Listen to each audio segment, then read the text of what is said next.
Hooray! Hello. Hello. Ricky Tan. Hello, Ricky Tan. Hey, Nick. Hey, Arwen. Hey, Jonathan. Jonathan. Hey, Jonathan. Yukon, Jimmy James. What's going on, Jimmy James? Flemish Bear. Bob. Hey, Bob. Jacob. Happy Wednesday, folks. Happy Wednesday. Just got all the stickers for those of you who ordered Savage Memes Volume 3.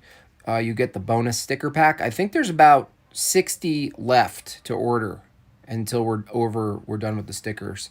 But here's a little sample. This is the "it means it's working" meme. Here's another one. I decided to combine the villain pack with some actual meme stickers because people have told me that, even though they love the villain sticker pack, they wanted a lot of these more viral memes to be on sticker form so they can put them places. So figured might as well include them, and then we'll continue to keep some of the more potent memes up as sticker form up on my site at madebyjimbob.com. So that's cool. My hooray is particular sincere that today. JB, trust me, God bless you, praise God. Yeah, I'm glad that it's sincere. I mean, hope you never do that inauthentically. When can we expect a formal apology from Logosology? He doesn't need to apologize. He didn't do anything wrong. What is today? What was I gonna go over? I had my guitar lesson this morning, learning a bunch of new stuff. I will continue to make music. Once in a while, I'll get a little gamma bitch who goes, "Stick to making memes." Well, I automatically block those people, especially if they're men, because I like music. I played music before I made memes. I don't care how good or bad I am at music. It's something that I do. I like it. I like writing silly songs that are really short, and I like sharing what I do. So it doesn't matter. I'm not trying to replace doing cartoons with anything. I'm showing everything that I do and that I like and sharing it with you guys. And, yeah, you might like memes better than my dumb songs, but I don't care because it's my account and it's my existence, and I share what I like and I share what I do.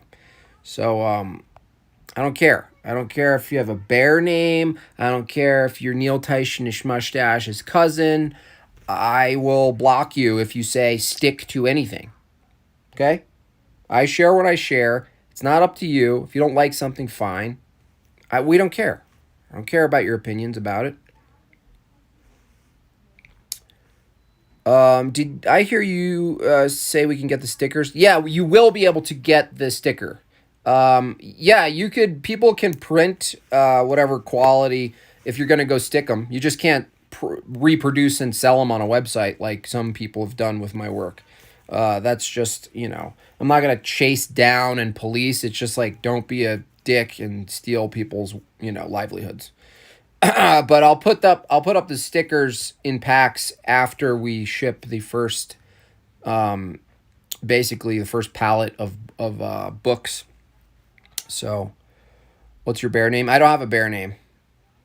I'm Jim Bob. Yeah, stick to your guns. Yeah, I like creating. I'm a creative person, so I'm always gonna do something. I'll make a T-shirt. I'll make animations. If someone's like, stick to memes, and I'm like, I just like to animate stuff. That's fun too. You deserve a raise. Thank you, Feral Man. Matt from Quantum just had a video showing Spike Lee is doing HBO 9/11 series. Oh, there we go. Spike's going a mini truther. Spike's going mini truther? Really? No, they're going to control the truth narrative. He's not going to go against the Jays. Not gay George Bear. Yeah, that's probably the closest one. Ayn Rand says, "Pursue what makes you happy." Yeah, I mean, I don't know if making music makes me happy. It's more like, for those of you who are creatives, it's like there's like a there's like a bundle of tension wire that builds up inside of you, and you have to like express it and get it out. And it's more of like a, you're just getting stuff out. um, that's kind of how I experience it. If I laugh, that's fine. But yeah, Rand does say that. So I don't fully agree with that. Of course, you've seen my critiques of Ayn Rand.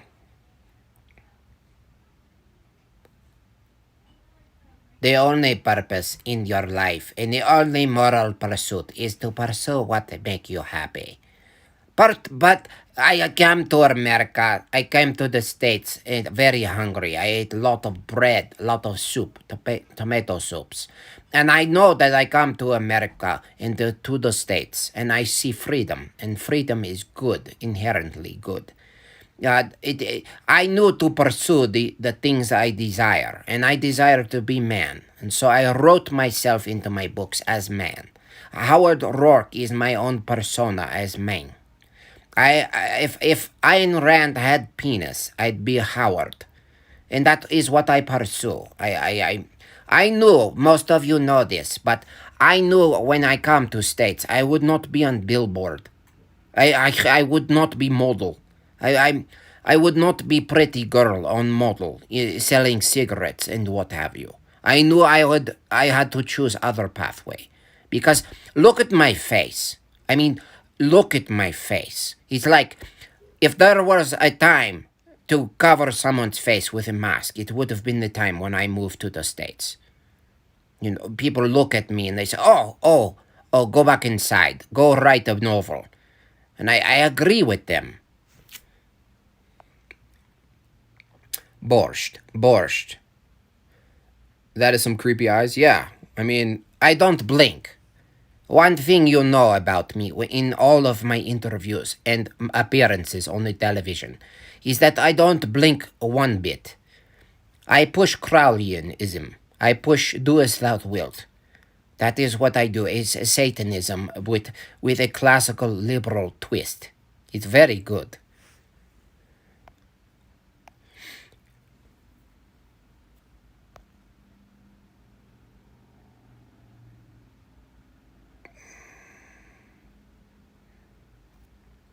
oh, I can actually see. Oh, cool. Nice. Let me look. Oh, these are 2 days ago. If I missed a super chat of $5 from Trex32, super. Oh, it's a baller question. For any baller, what is the exact height that needs to be attained to use the spin of the Earth for travel? Sorry, I missed that, Trex. If you're here, 2 Acre Bear for $5. Hilarious stuff, JB. Thank you. I appreciate that. I didn't know I could look at my super chats over there. Uh, uh, Ayn Rand looks like a little Hitler.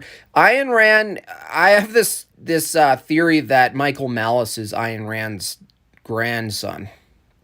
If you just take his face and put him in an Ayn Rand like photo, it's pretty much exact.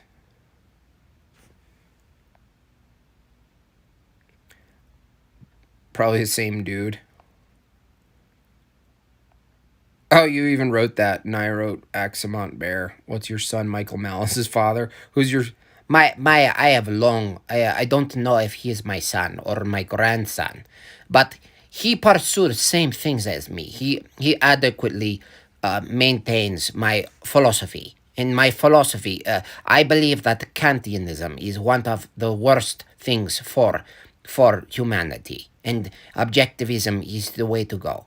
And the only moral pursuit is to pursue man's deepest desires, and only from there can you actually have a society that works best. You must eat borscht. Ayn Rand looked like she enjoyed sticking her fingers in light sockets. Pretty much. Dennis Prager, how do you feel about the Taliban never had to do fuck all in Minecraft? One when I play Minecraft, when my dog is dead. I don't know if any of you know this, but my dog has been dead since we launched PragerU. Why the Jews? The Taliban, now that the Democrats are in power, it's no accident that the Taliban has taken over. Okay. Keep that going, buddy. Keep your little left right ping pong game going, buddy. Why the left?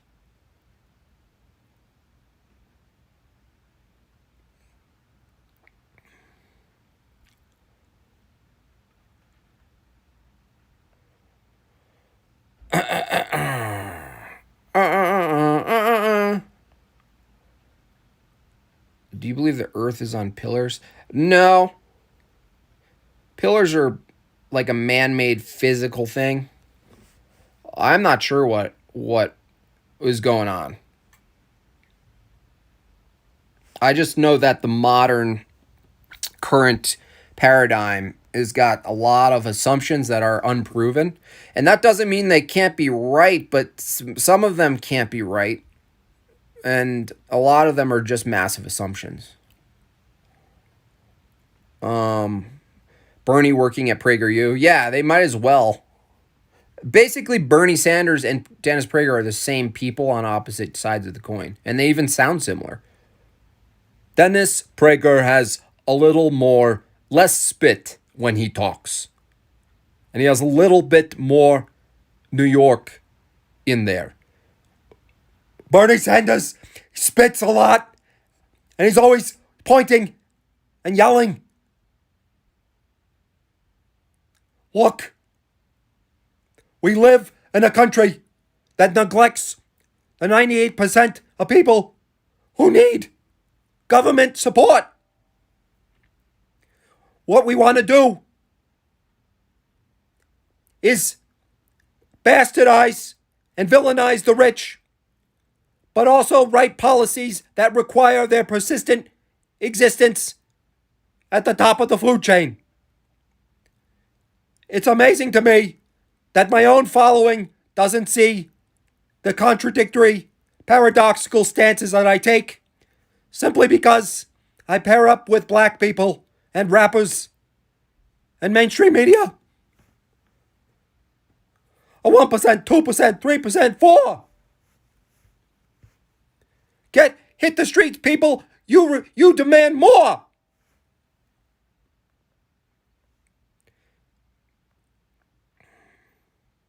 Did you see the Bernie? Yeah, I've seen the Bernie. I've definitely impersonated that on stream. Kids, I know that you're fifth graders, sixth graders. Have you ever snorted cocaine off the arch of a stripper's back? Have you ever heard about heroin, kids? You know, when you tie off your arm with like a little rubber thing or a belt. Anybody, raise your hands. I want my mommy. I want to go to recess.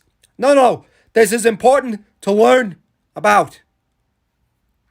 Kids, next question. How many of you have heard of generalizations among races and religions? For instance, how many of you heard that Jewish people have strange sexual proclivities? Any of you? You're only in 6th grade. But you should know this stuff. Okay, you pervert. Someone kick that guy out.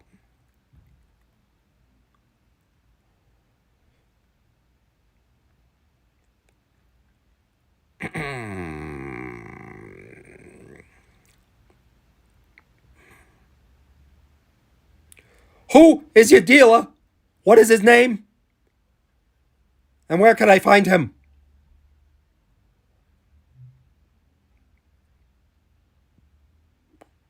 What up, weirdo?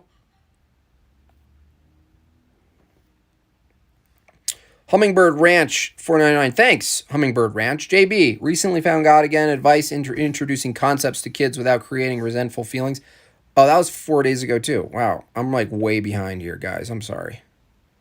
8 days. Okay, I'm all caught up. I already read that one a long time ago.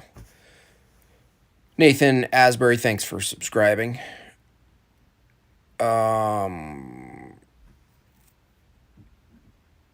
Who is your daddy, and what does he do? Jim Bob, have you ever experienced sleep paralysis? Yes, I have. I have, during a very stressful time in my life, I woke up and I experienced a very real, like, as real as reality is to us. An intruder in the house who was a black dude with a red and white jersey, maybe a Rockets jersey, if I were to put a team name on it. And he walked intently to the end of my bed and looked like he was going to hurt me. He looked kind of mad, aggressive, and that was nuts. And then I basically was frozen. I couldn't move, and so I just had to confront and stare, and it kind of dissipated like some sort of hologram falling away. And then what happened is I looked upper right, and there was an older, hunched over woman sort of floating in the upper right hand side of the room and slowly turning around in a very demonic way. And this is very common. If you look at, there are different like cultures that have different versions of sleep paralysis. Like, I only know of two, but there are more. For some reason, American or Western culture has the same thing where there's a man figure at the edge of the bed, and then when that goes away, there's some like kind of weird, creepy, elevated old woman slowly turning around. And in like Japanese culture, the thing is like more like a baby animal-y spider thing on the floor that crawls toward you. And I'm like, I'll take the former, please. I'll take the former. $5 from T-Pose the Man. Thank you. What is your proof of free will? Well, I mean, free will would be an assumption. Proof assumes that free will is a physicality. So the term proof itself would be like asking, show me a proof of a 7.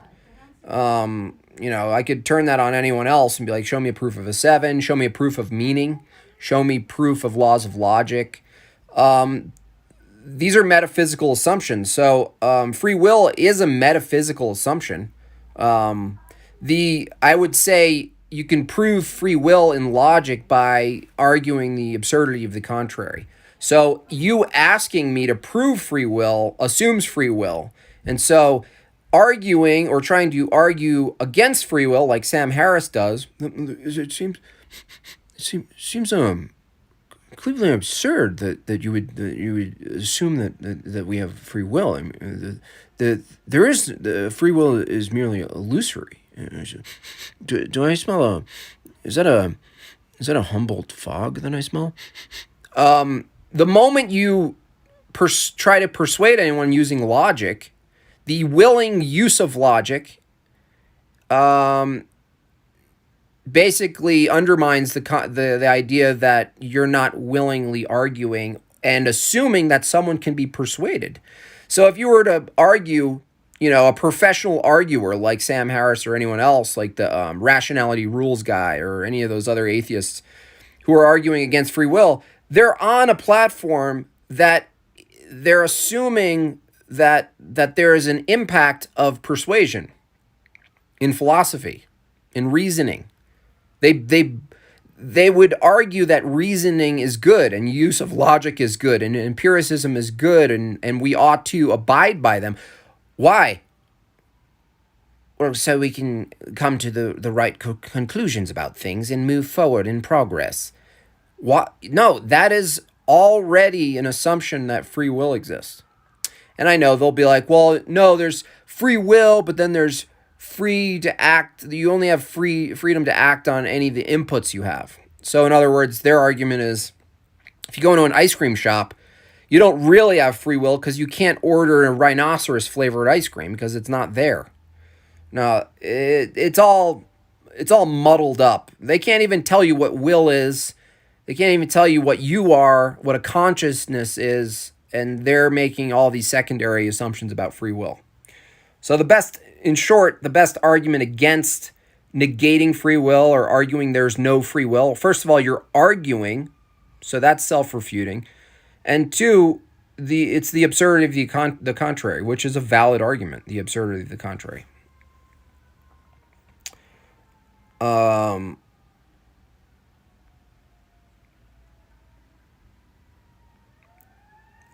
Peterson experiencing sleep paralysis would be hilarious. It's like a man was standing there, at the edge of my bed.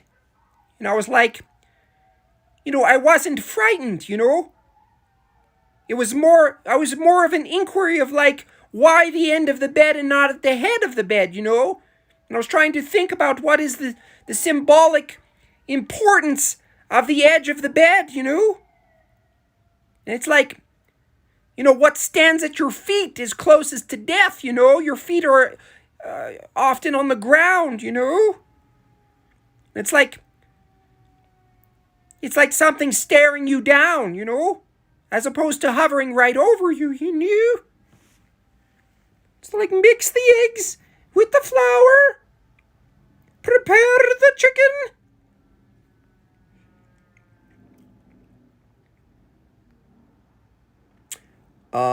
Dawkins is right. Look around you. Think about life. Now, the only rational conclusion is that this is all meaningless and has no point. No. Yeah, that's self-refuting statement already, because you just made a bunch of meaning. You assumed words and language and logic. You couldn't even make the claim if that was true. It's all meaningless. Well, that's meaningful. You just made a meaningful statement about the meaninglessness of things. Well, don't play word games with me, yeah?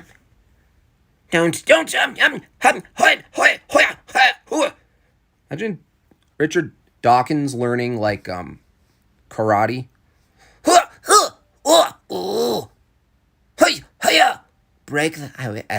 I will break the bricks now. Yes. I hope I break the bricks this time. Yes.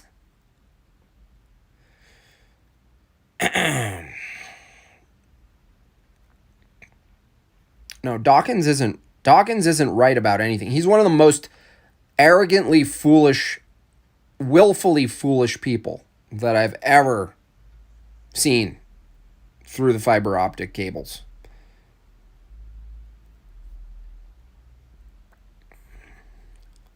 What would Ben Shapiro's sleep demon look like?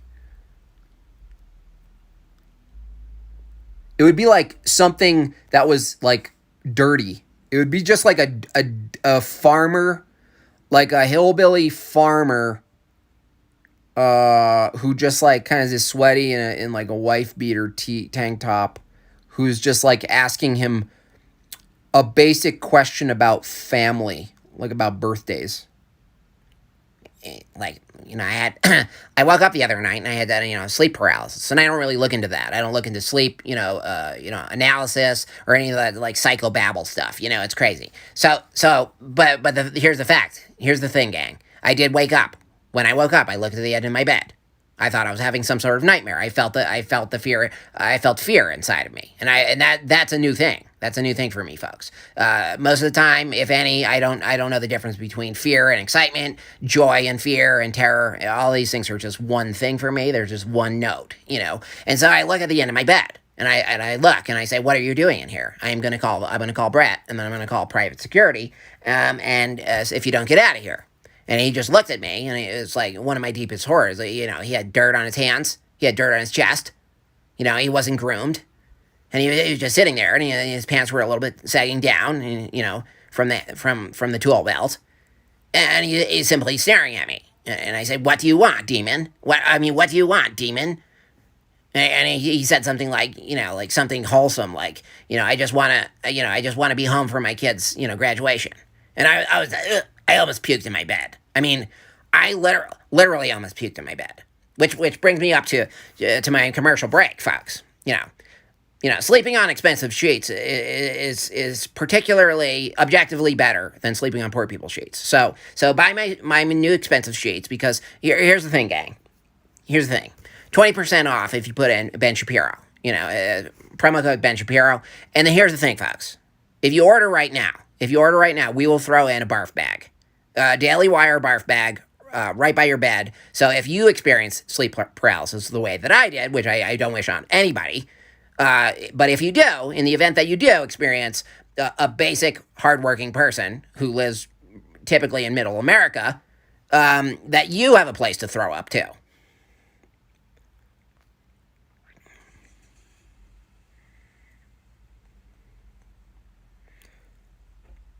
The demon starts cooking a steak on the grill. Yeah, and he's just like, "Bleh!" He's like, what is that? What is that? It looks like a giant bear brush. Like that looks like something to comb a bear. It's like, what is it? It's to clean the grill. It's a wire brush to clean the grill, Ben. Ah, well, I feel somewhat embarrassed. But again, I'm glad capitalism and typically constitutionalism has put me in the place that I'm in, where I don't need to know what any of those tools are for the barbecue is. I have someone do that for me. That is a free market, folks.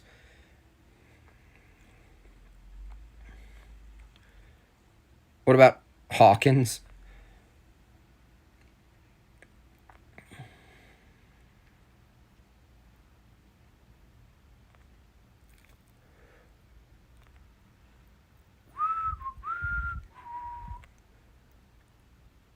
He looks over and sees his mommy telling him he's a special boy. His mommy tells him he didn't do enough. Rubbish! There's no sky, Daddy. Daddy? Daddy? Daddy, can you hear me? Daddy? Papa? Pappy? Thanks for the live streams. I hope your channel continues to grow. Yeah, this channel, I don't put too much effort into YouTube, considering how volatile it is and unstable, but I am excited to be on unauthorized .tv and really work on animations. And again, I have mentioned this in a previous stream. I'm interested in any of you who are skilled in animation to work with you to creating some things. I can animate some things, but for the things that are I can't do, more dynamic stuff, a lot of perspective stuff, a lot of movement, I'm interested in speaking with potential animators to work with.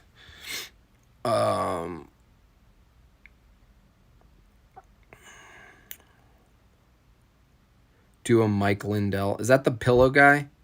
Yeah, he's not even relevant.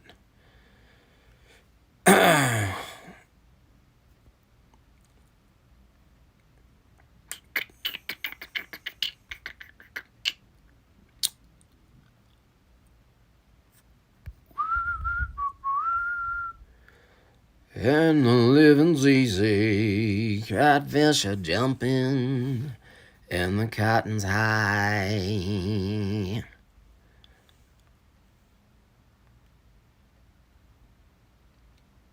I do have this. I think I'm going to pursue it because it's within my wheelhouse of animation. Is the concept of Peterson going back to his work. I've been in the limelight for some time now, and though I appreciate most of that time, a lot of it has been very painful for me, And it's like I've been all over the world, and I would never do anything different. But here's the thing, I'm at a crossroads, And it's like something's telling me to get back into the chair, Something's telling me to stop traveling, to stabilize my life, And so I've decided to open up my own practice again, And it's so funny because every episode he'll be sitting in the chair with someone new, me or someone else can impersonate properly. And he's the one who breaks down every time. And that's actually how he adequately services people, is that they're supposed to break down in the chair on the couch, and he's supposed to just psychologically, do his thing. But he ends up breaking down, and ultimately it does what they want it to do because they see what a head case he is, and that they're actually doing quite well.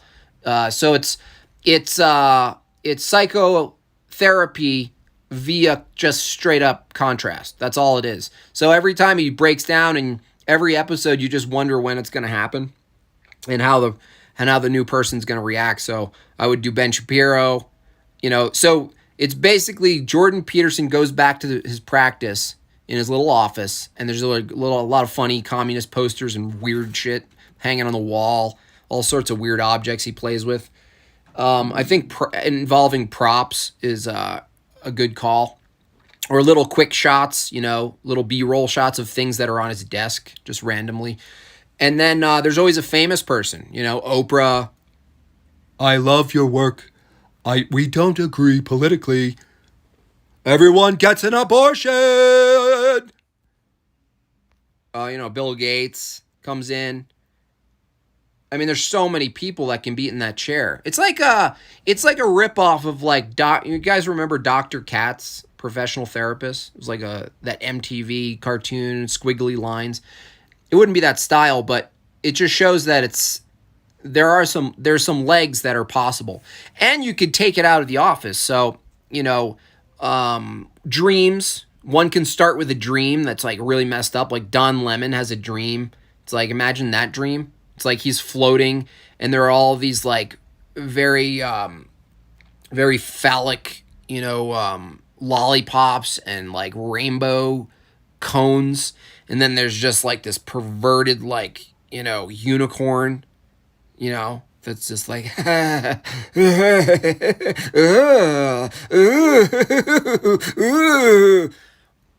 then it just, he snaps out of it.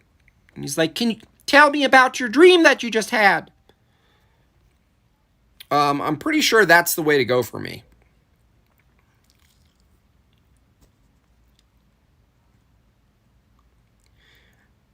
I haven't quit completely, not entirely. What I do is I do microdosing, And if you look into it, it's like there really is something to it, There's that one man who pitched for the Pirates back in the 70s, And he microdosed on some acid, And he pitched a perfect no-hitter. That's not an accident by any means.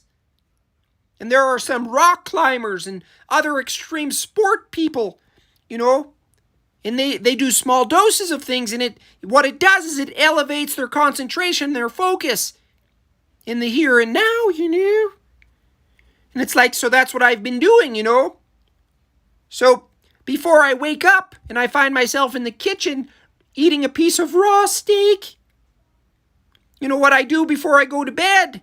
Knowing that I will be down there in the kitchen without really knowing it, as I slip some powder into the meat.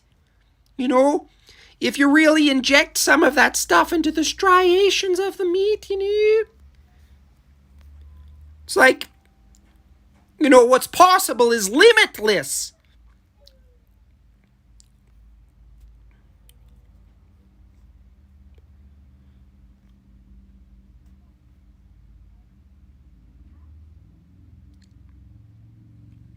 Jimbo, what's your favorite animated movie?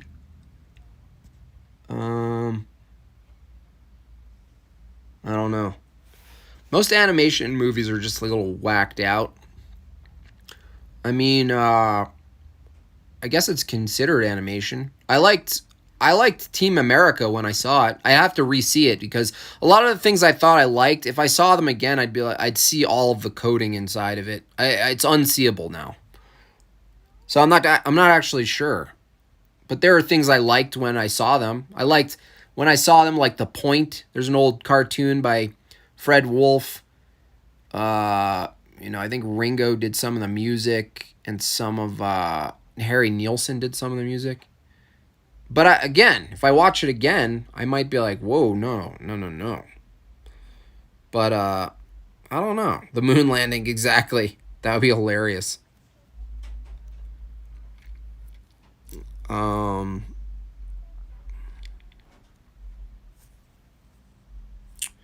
you know, can Jordan Peterson catch a Buzz Aldrin? Boss Baby. Yeah, Boss Baby is really weird. My kids watched that actually a little bit until I started really looking at it. I was like, mm.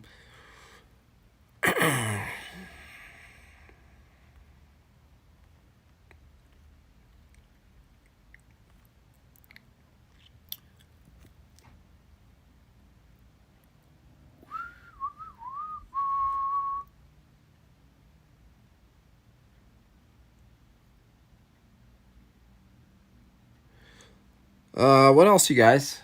What else you want to talk about? I have nothing planned today, obviously. I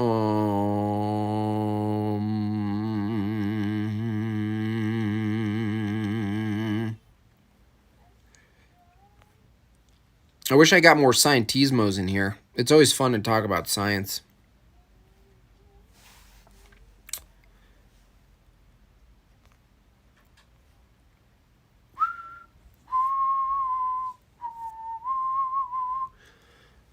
Cartoons were creepy all the way back to the 30s. Oh yeah, they're always sexualized, really gross stuff going on in there. It's all been the same too, you know. Cartoons are creepy because the same reason like like philanthropic organizations end up being creepy because they are basically the closest thing to children. So it's an access point to children. So any of the access points to children, it doesn't mean that all access points to children are bad. It's just that they're all equally vulnerable to really gnarly demonic shit. That's in content, entertainment, and services. So that's why you could never assume that because something's for kids or helping kids, helping an organization that helps kids and orphans escape the horrors of Haiti and Colombia and Cuba. And you're like, yeah, yeah, yeah. You're like, wait, no. Wait a second, what? I know that sounds good, but where are you? What's happening? Yeah, we're a wonderful organization. We had a spot on NPR a couple weeks ago. We are we were featured on listeners supported and whatever. This is the world with Schmieshmach Mickelstein. Well, I'm Gilderbert Mickelstein. This podcast is sponsored by an organization that raises money to ship out 8-year-olds from war-torn countries and ship them to banking families to sell off in an underground marketplace beneath the Getty. We need your support, even though we're completely sponsored by the Rockefeller Foundation and the William Gates and P. MacArthur Foundation. But your $2 a month is what keeps us going. It's not that other thing that keeps us going. It's not the fact that massive NGOs are propping us up in every state, city, country, and town. So if you can just support, just take a moment, send in your $2. It's the equivalent to buying a Louder with Crowder mug. And, your support goes a long way because the William B. MacArthur Foundation and the Rockefeller Center are not cutting it. They're billions of dollars that they use to funnel through our systems of public engagement. They're very specific to certain policies. Your $2 buy us our lunch.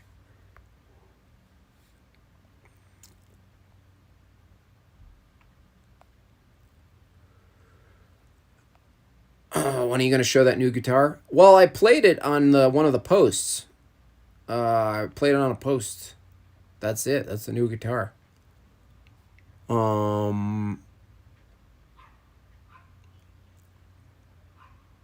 What the hell was Sally Struthers up to? It's all fraud. It's all fraud. Fraud is rampant. It's been rampant. Fraud is. I think what happened is suddenly a lot of people figured out how to commit fraud on a intermediate level, while the massive level is left to, you know, government agencies and whatnot. And then so you can just start a company and just funnel money. I mean, fine art. I mean, it's perfect. Throw a banana on the wall, whatever. Throw some crap together. If you want to clean some money, you just throw an art show. I mean, it's not an accident that Hunter Biden is an artist. He's a New York City based artist. Oh, really? I mean, it's just so obvious.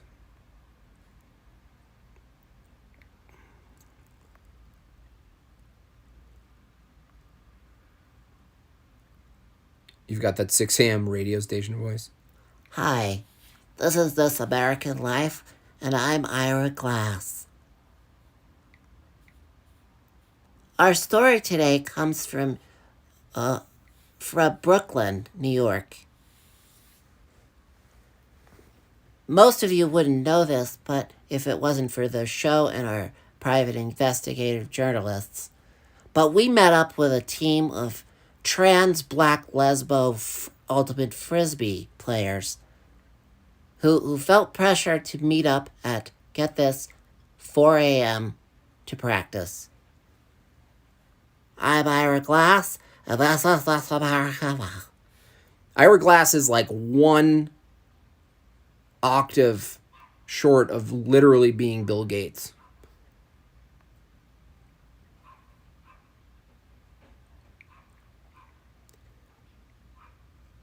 I told some of you guys I was on the NPR of Colorado.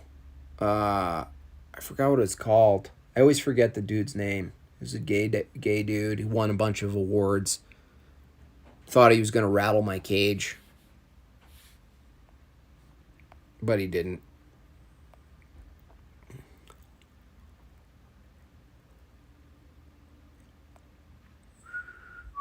I'm Ira Glass. Do you think the Tesla car company was a distraction and take away from the hydrogen power car? I'm not sure. I don't think that's even required. Because distraction from who? Like, generally you can keep people distracted with way less. That's my take on distractions. Like, every comment is like, it's a distraction. And while the mechanism they're pointing to is real, it's like, I think we learned over the last year that one, it doesn't require much for a bunch of people to get behind a faulty narrative. And two, it doesn't require much to distract people. So it's like, is Tesla a distraction? Well, not any more than a bunch of people walking on milk crates. It's like, I mean, we're given these thinkers, these people who are pulling strings and working the social engineering system that we imagine is possible, which probably is possible at some level. But when you really look at what's going on, it doesn't require much to do any of the stuff that we assume takes a lot of like meeting and talking about it. Like, let's take Tesla. And I think if anything, it's not a distraction, but I think any new company that has a lot of hype around it is used to offset some other market or offset some other company in a market. So it's disruptive. It's like, in other words, how there's disruptive technology that suddenly emerges, maybe even for one task or function, but it has an unintended brutal consequence on an entire market, and it undermines a bunch of stuff. I think that companies themselves can do that. I mean, just look what not just Tesla but Elon Musk's role in basically manufacturing what's called in the financial world as availability cascades. He did it. He still is doing it. You come in, you do some tweets, you put doggy up there. It's all like social. It's like socially induced hype that has real impact on fake money. But the fake money, if taken out, has a real impact on an economy. And those are powerful people who can do that, you know? So I think Tesla, in a way, you're right, but I think it's a different thing. I don't think it's a distraction. I think it's more like putting another bishop on the table, or putting another thing on the game board.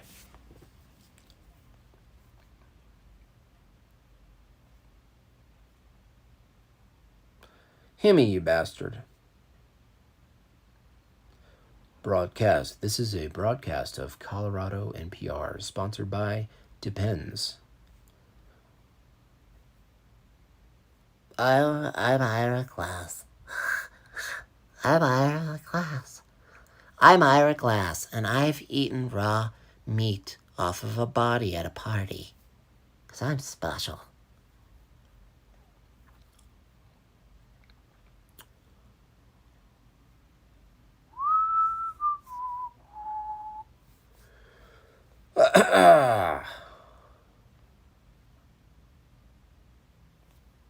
What else, you guys? NPR is Audible Xanax. That's really good. Yeah, it really is. It's hypnosis. It's no different than someone talking you to sleep, talking you into a suggestive state.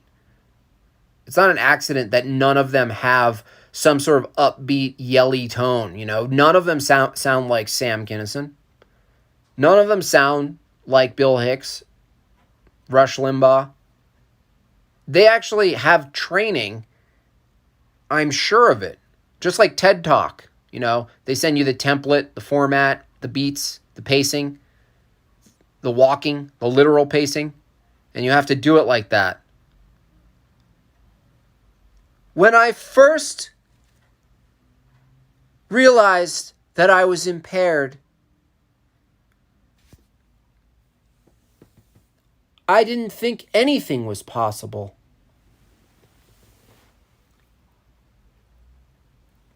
To realize your full potential, you have to experience discomfort. I think they meet people and they're like, you know, someone comes in and I'm like, hey, Ira. Hey, Ira Glass. Oh my gosh, I can't believe I'm meeting you. This is crazy. I mean, the opportunity to actually have a spot on a talk show to just do really hard-hitting, impactful journalistic work is just, you have no idea what this means to me. Well, we're gonna have to take it down a notch, aren't we? This isn't what you think it is. This is this un-American life. Can you pretend that you're in a rub and tug and you're hearing the music? That is our brand. It's if you swapped rub and tug massage music with voices. That's what we're going for, okay? Oh, I can do that. Okay, give us a shot. Give us a little bit. Hey, welcome to NPR. No, we're gonna have to ask you to leave. We're gonna have to ask you to leave. Funny how we haven't heard a word from Bill Gates. Oh, we will. We'll hear from Bill Gates when they exhaust the jabby jabs, and then he comes in and goes, Well, I think people are gonna have to realize that updates for your immune response system is pretty much a necessity at this point. because he sells the paradigm entrance. He's like the marquee. Like you go into a building or a show, he's selling the marquee, the premise, right? The whole premise of it. And then and then he backs out and you go into the building. And then you're like, "Where'd that guy go?" And he was like, I'm outside.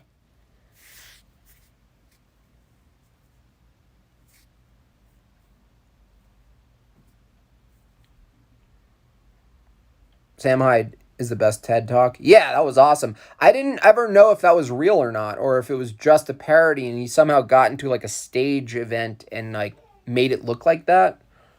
But yeah, that pretty awesome. Mandates are gay. Mandates are nonsense. There's no such thing as a mandate. It's literally a magical word used to stamp an emotional impression on someone who appeals to authority, and they go, "Oh, mandate, ow. I could already feel the pressure."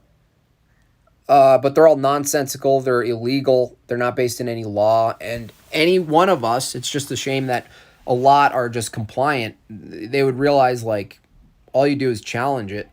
And then you go, "Oh, it's not law. Who's enforcing this? Nobody."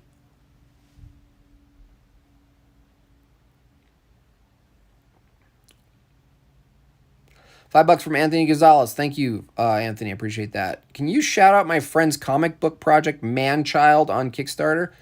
Well, I know nothing about Manchild, but I'll give it a go. Just don't hold me to it because I didn't look at it. I don't know if it's cool. It could totally suck, but it can be really good too. So if you want to know about it, you can go over to Manchild and at Kickstarter and see. It sounds like it's about Ben Shapiro.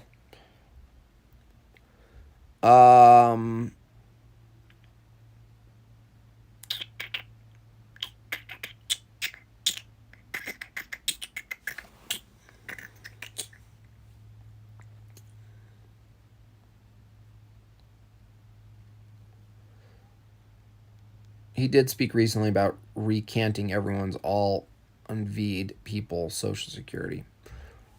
Yeah, in some other places they're doing some messed up. Like I saw a clip from Nigeria. The dude was like, "We want you. Nobody will do banking. Nobody will do banking. Why are you gay?"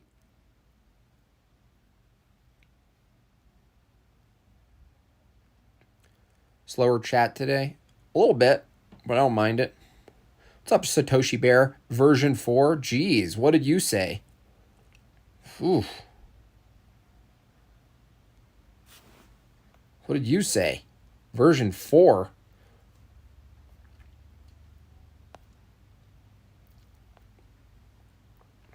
Pfizer said 50% of the administered jabs from February and March were placebo. Yeah, they have to. I have a theory about the whole, if you look at VAERS and you show all these people with their like messed up shit faces and like droopy shit and having seizures and whatnot.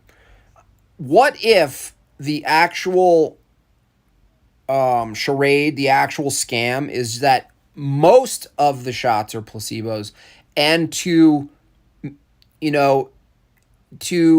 ground the belief that it's a real shot, they actually have to have some catalyzed adverse reactions. So instead of all of these are legit jabby jabs and there are some reactions and then some placebos, what if 80% are placebos and there's just a couple of legitimate jabby jabs that actually just cause reactions? And you'd go, well, no, why would companies want reactions? Well, in a way, if you really look at it like in a higher level gameplay, reactions mean it's a real shot. So if you're going to do massive scam, a massive fraud, you have to manufacture that something's real. And then someone's appealing to, oh, look at that, it's hurting all these people and it's making their hearts big and making droopy faces and all this stuff. And you try to find these little moments, even though they're not the majority of the experiences. You still want to show them and you go, don't take it. Look at this. Look at this. Well, if you really think about it, it could be very well a part of the actual scam, which is that almost all of the jabby jabs are just nothing.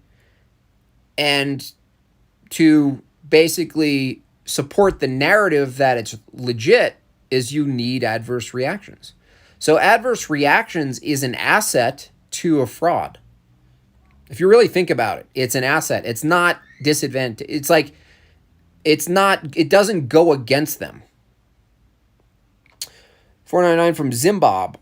The streams with your mom are great. Thank you. She's one of my favorite guests you have on. Yeah, she's my favorite guest too.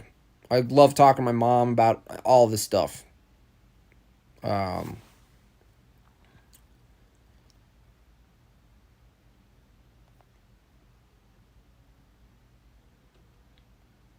y'all seen Jim Bob's Shakira impression? Never be together. I'll be there and you'll be here.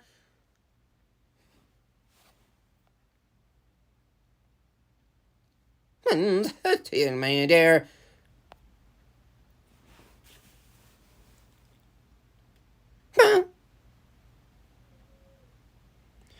I was thinking that they would claim the jabby jab cured the V so that they could push more. No. No, they don't want cure. They need sustained use. Because I think if they're after anything, it's not curing anything, obviously. There's no, that's never been the case. What I think is the goal is, well, again, I think the first goal was to get people to stay in their houses, and they tried to scare people with jabby jabs and mandates to stay in their houses so they can push the big tech, virtual world, augmented world, transport yourself like NASA does into space world. And then they were surprised that so many people were like, yeah, give me 3 of them. I'll take 3. And they're like, wait, what? Wait. No, look at these systems. Look at like Cisco systems and Microsoft, and look at what we can do now from your home. No, I'll take 3. Take 3 experimental jabby jabs.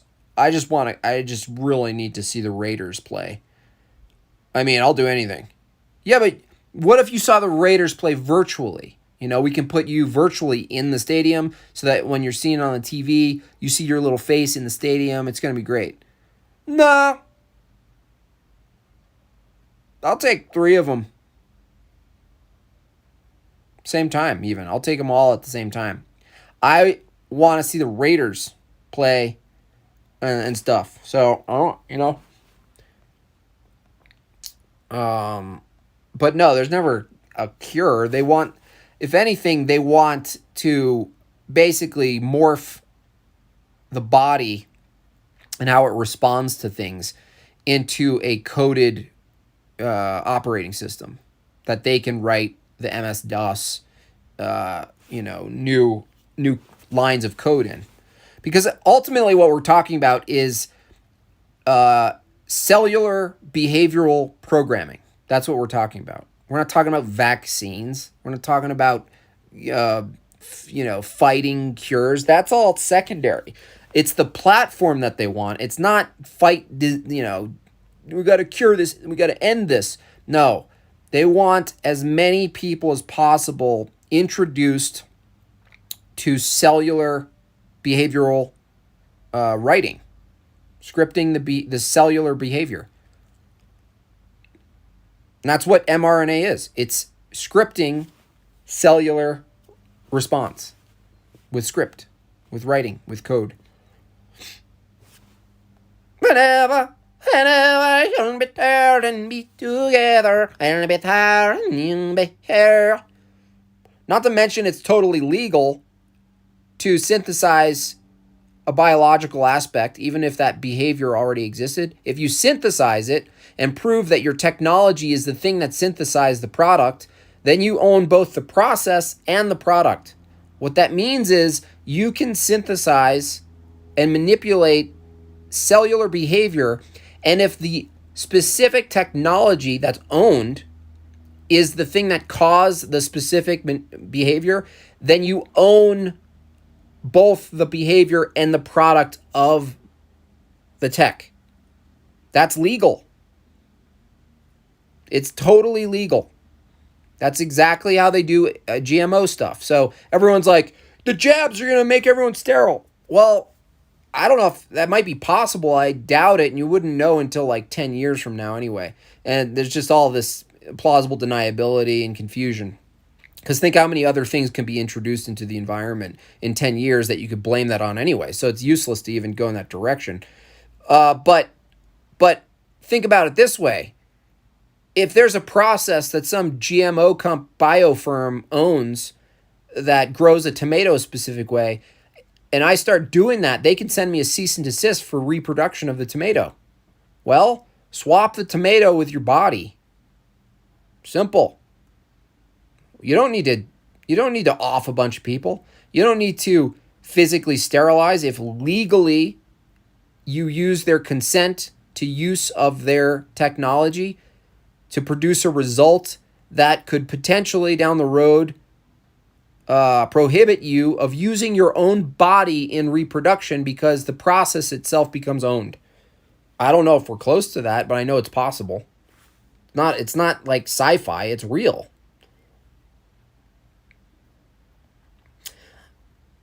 Shakiru. Ben Shakira is hilarious. I'll be there and you'll be here. That's a deal, my dear. Whenever. I'll be there and you'll be there. I'll be there and you'll be here. That's a deal, my dear.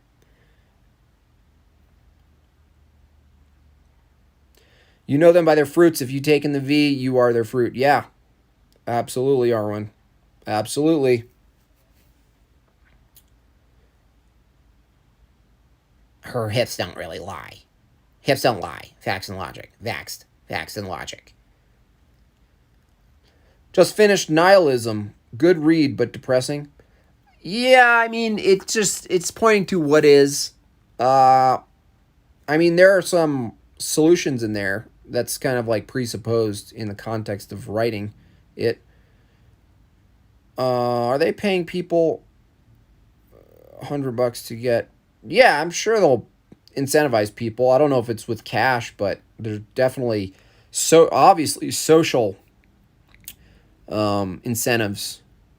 You know, they do the social incentivization backwards too. They reverse engineer it in a way because what they do is they threat to take stuff away, and they create a system where you're ostracized and called names and stuff. And so the incentive is to not experience that. So it's a Hegelian technique where you present the problem, you create the crisis. The crisis is you are not connected to society and you can't participate. And even if you do, it's going to be really difficult and annoying, and people are going to hate you for it. That is Hegelian to a T. And then they sell you the remedy. Crabby jabs. Yeah, I took the crabby. I don't take the crab. I'll take the pinchy. I'll take the pinchy winchy. Well, science makes us safe, you see. I'm not going to... I will much more likely believe someone in a lab coat. It's not, you don't believe them because of the lab coat, but the lab coat, it represents something, yes? It represents that they've gone through the proper education. What have you done? Have you gotten to the moon, ma'am? Yeah? Have you studied inside the Krabby Crabs? Like me? Yeah.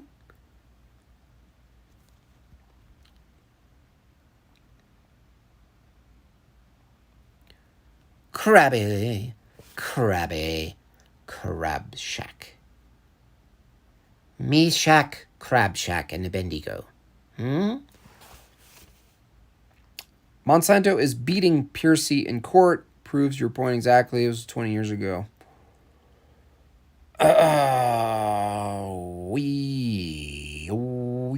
Don't make people enemies with your mind. Instead, realize their inner conflict is how easily their white noise allows them to steer. Yeah, they're like zombies.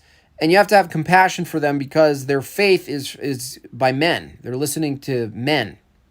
Men are their gods. White coat, lab coat gods. Medical priesthood gods.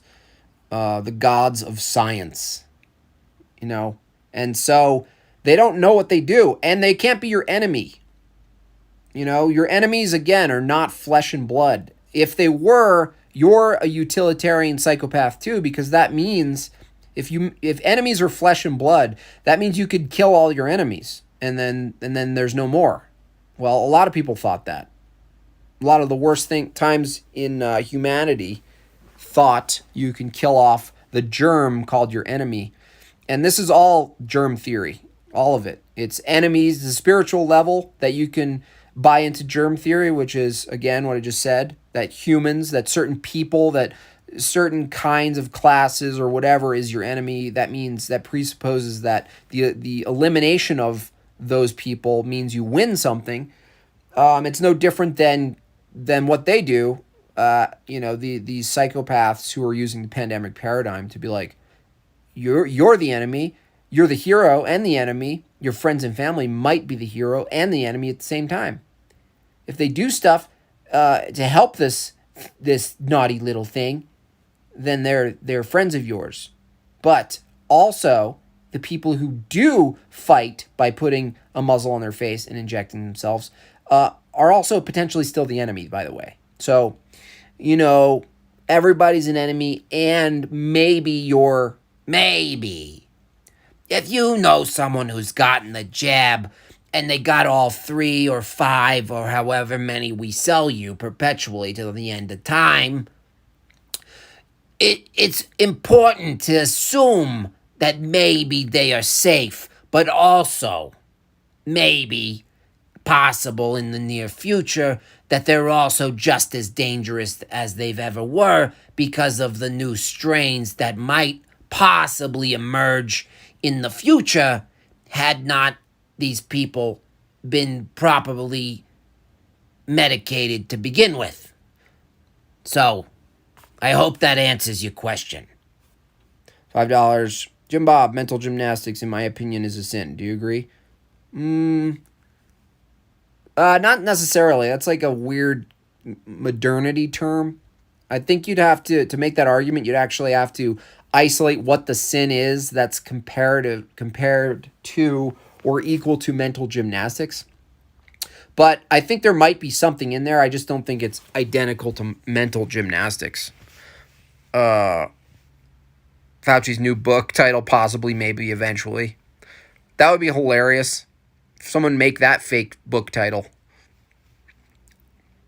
That's funny, John D. Is being evil considered illogical? Not necessarily, because logic doesn't tell us what we ought to do. So therefore, being illogical, you can be illogical about how to operate a hammer. And you could be extremely logical about how to murder and eat the brains of 20 college freshmen and keep them in your freezer. But I think if you don't have a love for the truth, you'll more likely, as a symptom, not use logic in a way. Because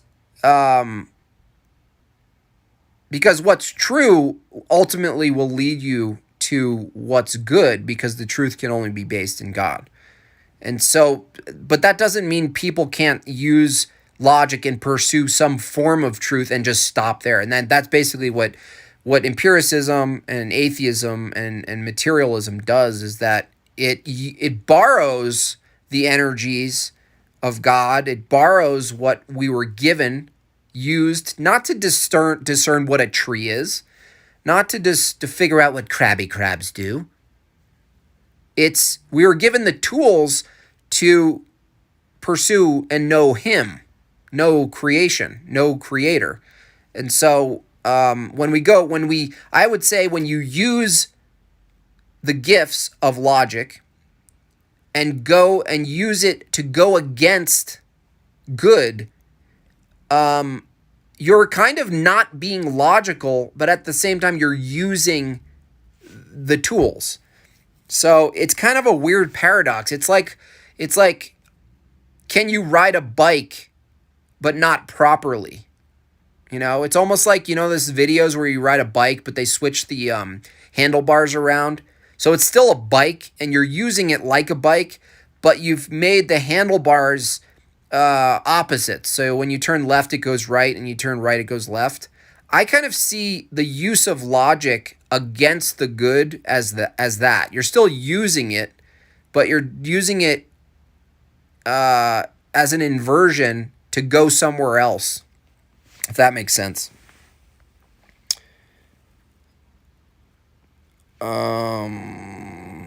Crypto to them is their savior. Oh yeah, I've gotten a lot of emails about crypto. Oh, I wish you wouldn't just shut it down. It's like, I don't. I see exactly what crypto is for what it is and where it's going. If you look at crypto only in the short term, just like anything else, like buying a house, not to plant your family, but to sell it for some amount of money, I can see why people are like so excited about it. But it's very clear to me, crypto and the general platform of blockchain is heading in the direction where, because people argue, well, it's not quite a fiat. We got to get out of this fiat slavery. Yeah, right. It's like leaving one pasture of slavery into another, leaving one cell into another cell, or a bigger, better prison.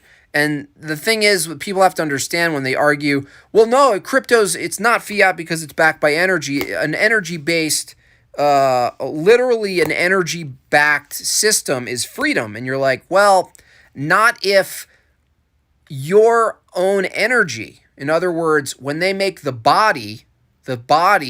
mining rig, when they take the mining rigs out of your closet and the fan is on them and they're no longer the thing solving the problems, and they get internal, the mining rig becomes your body solving all the problems, and then it's connected digitally to a blockchain, and you need to be on that blockchain in order to participate and generate the value of the currency.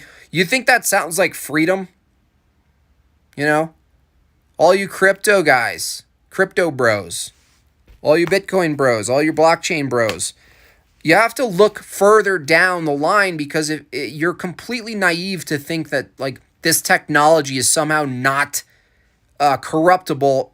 Even better, that this technology wasn't delivered to you by the people who want you to use it, enslave you. So they sell it like it's some if something's anti-establishment, I've learned this through Trump and through like how we should have seen right away with Trump that it's the same plan, anti-establishment. He's basically saying all the things Trump said. Bernie and Trump basically said a lot of the same things. And I actually proved that. I used to make memes where I would take Bernie Sanders and put Trump quotes on them and then see how many people loved it and supported it. And then I would do the opposite or the inverse. And anytime people chant anti-establishment, it's if not originally an establishment tool or mechanism, it will be co-opted. So anti-establishment sentiment, even though I've done my share of it, of like, try to move away from the debt and try to work with your own hands and create and try to, it's a slow process, right? I don't even know that you could I don't even think really on a spiritual level or a logistical level that you can actually be off the beast, because the beast is worldliness. But as far as Bitcoin, yeah, people they think it's an answer. If something is sold as an answer, trust me, there are people who invest in you wanting that to be true. I promise you. There are people who already position themselves to go, how do we get all these people to think this is the answer? And then they go, oh, by the way, no more mining rigs. Your body's the mining rig. Jim Bob, do you like gold and silver? Not really. I have no real connection to it, ironically, and I'm a jewelry maker.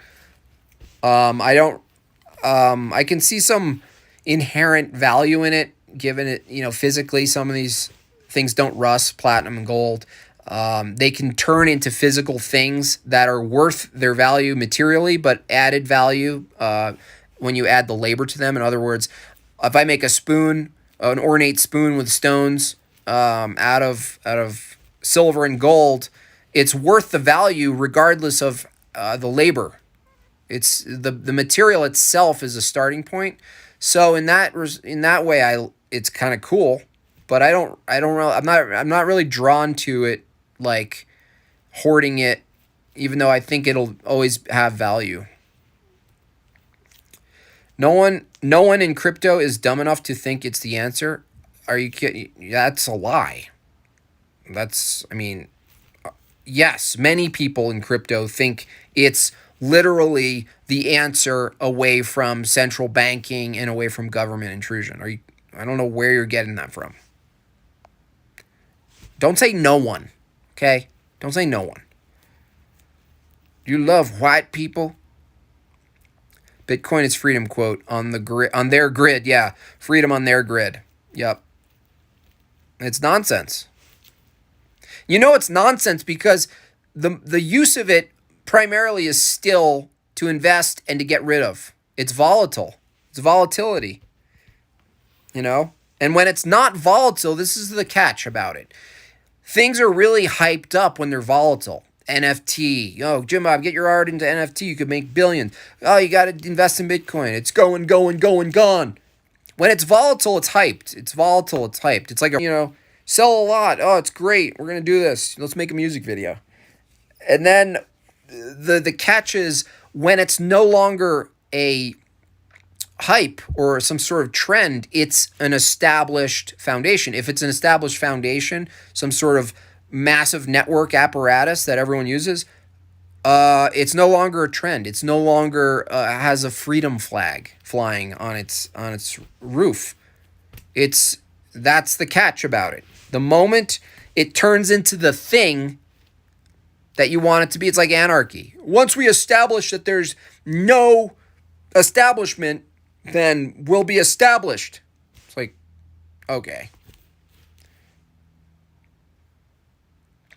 Do you think it's better to not put any money or attention? Yeah, I mean, I don't really. I mean, I might, if I can see that maybe selling NFT of all of my Savage memes or whatever, like, volume 1, people want volume 1. I can see how you can toy around with that stuff. It's just, my thing is just don't lie about it. Like, don't pretend, don't put all your money, don't sell physical things that you have and invest it in something volatile. If it gets you something quick that you want or need, or you think there's some urgency, I don't know. I'm in between there, because if I could get my dream barn, if I could get acreage and turn a beautiful bullet-shaped barn, those like cool barns, and like make it really cool and like live in like a sort of like I call a snobby hobby farm. I'm like, there's a part of me that's tempted by like that whole NFT world where it's like, well, why wouldn't I if it can get me the thing, as long as I don't keep my investments and jeopardize my family or my livelihood. But I think the threshold is when you start believing it and you start thinking that that's the new basis. It's no I don't think it's any different than the beginning of all the massive credit card stuff where it's volatile, but it gets you things, it gets you a little bit ahead. But I just don't see what's non-fungible tokens. So in other words, it's unique, one of a kind, in this case, digital information. It could be a piece of art, could be a piece of your DNA. Companies are already extrapolating and creating the full genome of people, whatever that means. I don't even know if that's real, by the way. And then turning it into NFT because it's unique. And it's non-fungible because it can't be traded equally with other currencies. It's its own thing that can be sold, like a sword, in one of those like massive role-playing games, So the implication of that is huge. Like when virtual worlds get here and geocaching of memories, of your memories, if you're able to like fully capture a moment in time that you want to relive, or if you want other people to see it, a lot of our own experiences that are kept in My Life Bits kind of way. That was the kind of the original plan of My Life Bits. and even Google Glasses was ahead of their time, where you could leave imagery and stuff in certain locations.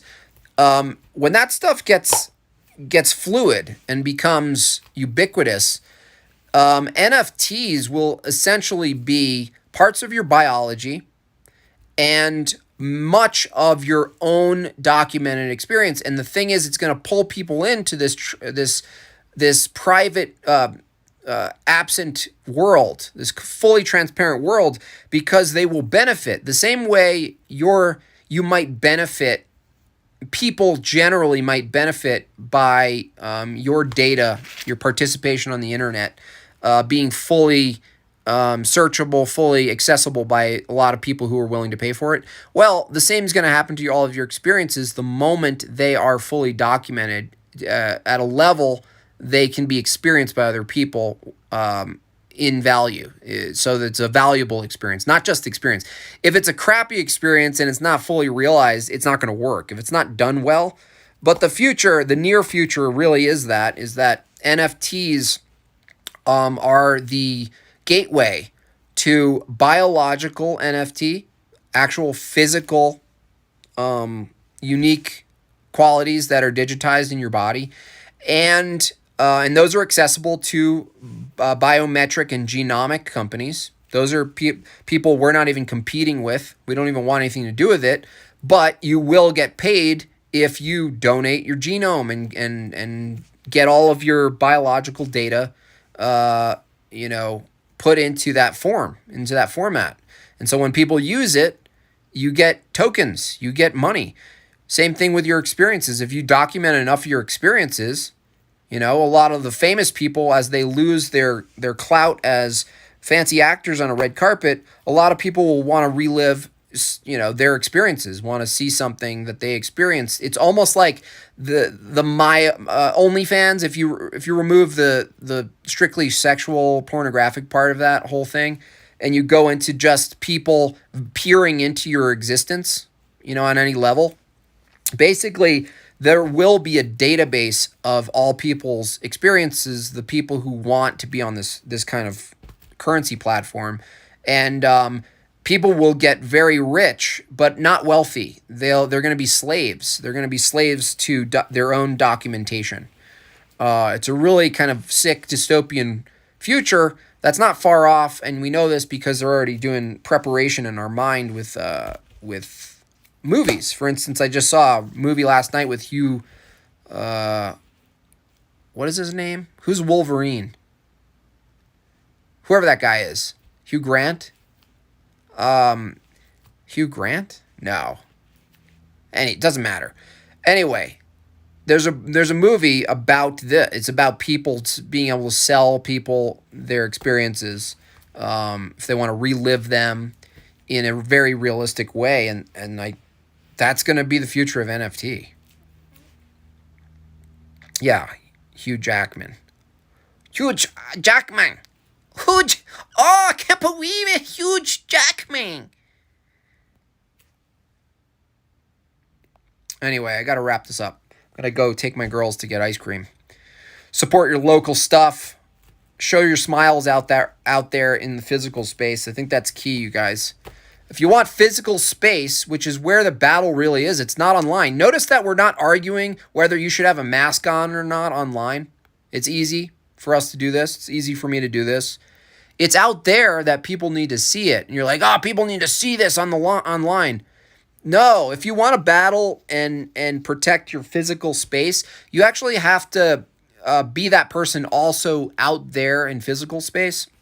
And so, as cool as these streams are, as cool as it is to be on Instagram and share each other's jokes and memes and all this stuff, ultimately the battle's always going to be out there because that's your real physical reality. That's the one you want to keep. These are fun. This isn't it, but it's fun. But it's not going to be fun if this is the only reality we have, is the screen. So get out there, and there's no real battle. It's not a matter of yelling at people. It's a matter of being out there in numbers and making sure you guys, that we're all seen in public constantly, with that showing. I our face, showing the image of God, showing how joy, laughter is transmitted between people, and how that keeps us healthier than any shot, jab, injection, therapy. It's the healthiest thing. It's been there from the beginning. So anyway, love you guys. Thanks for the support. Thanks for the super chats. Again, thank you for anyone who pre-ordered Volume 3. We just got our stickers in. I'm excited. I gave you some villains, and I gave you some actually good memes to go around and slap on things that you want. And for those of you who didn't yet get it, I'm not sure, Megan said there's probably like 65 left or something like that. 65 orders left that include the sticker pack. So keep that in mind.